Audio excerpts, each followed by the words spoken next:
there's an opportunity to do something, you take it because you don't know if you'll ever get that opportunity again. It was incredible. Lisa got me to listen to the phone message, and I had to try it on each ear to make sure it was the same message. I was literally in a state of shock and like, in a bit of a daze. Am I dreaming this?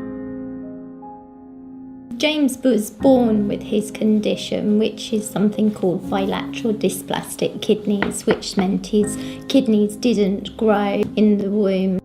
You don't ever forget that moment that the consultant came in, sat down on the bed opposite you and broke the news that James had got chronic renal failure and that he would need a transplant.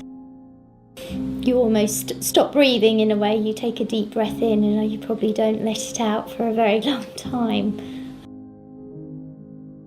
In those 2 years, what the hospital did was they did everything they could to try and save his original kidney, the original, his mum's kidney. So they used some very powerful drugs to try and do that. Unfortunately, it carried on rejecting. He was becoming really quite ill again and needed a transplant. It's almost surreal to see the difference in him, the difference in colour in him. He got rosy cheeks and looked pinker rather than grey and sickly.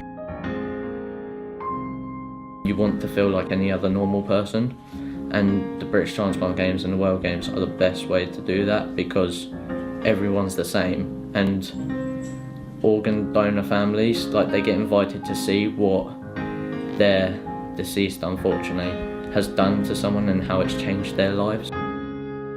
Someone is so ill that they can't go out or do any sport or do anything, and then they see them running like the 100-metre sprint or playing tennis or badminton or squash or just high jump or anything, and they just see that change in them and they see how happy they are. Bru and I can never thank James's donor and their family enough.